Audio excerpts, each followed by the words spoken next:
জুলাই শহীদ স্মৃতি ফাউন্ডেশনের দায়িত্ব ছেড়েছেন বৈষম্য বিরোধী ছাত্র আন্দোলনের অন্যতম সমন্বয়ক সার্জিস আলম।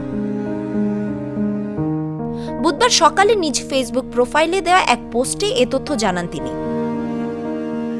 ফাউন্ডেশনের গতি ত্বরান্বিত করার জন্য ফাউন্ডেশনের গঠনতন্ত্র, কাঠামো ও কাজের প্রক্রিয়াকে পরিবর্তন আনা হয়েছে উল্লেখ করে তিনি আর সাধারণ সম্পাদকের দায়িত্বে নেই বলে জানান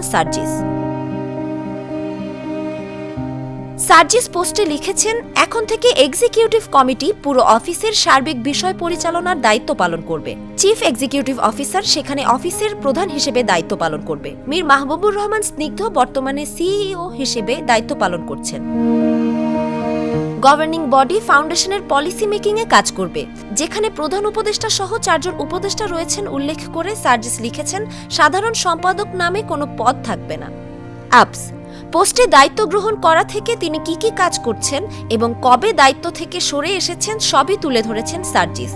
নিজের সীমাবদ্ধতা অ্যাড্রেস করে দায়িত্ব গ্রহণ বা ত্যাগ করা কোনো দুর্বলতা নয়, সৎ সাহস উল্লেখ করে সার্জিস লিখেছেন, আমি চেষ্টা করেছি আমার চেয়ারের দায়িত্বের সঙ্গে সৎ থাকতে।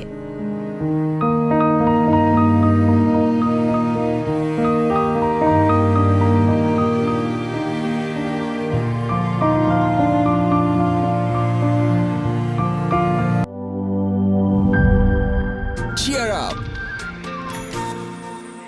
চলো পুরাই খুশি নতুনের সাথে তুলে নিয়ে হাতে।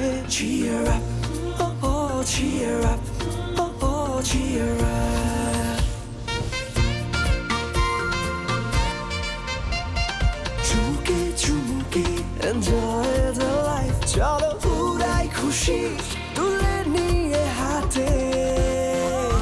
Cheer up, oh oh, cheer up, oh oh, cheer up, oh oh, cheer up. চিল হবে রিফ্রেশিং মুডে। চিয়ার আপ, চলো উড়াই খুশি।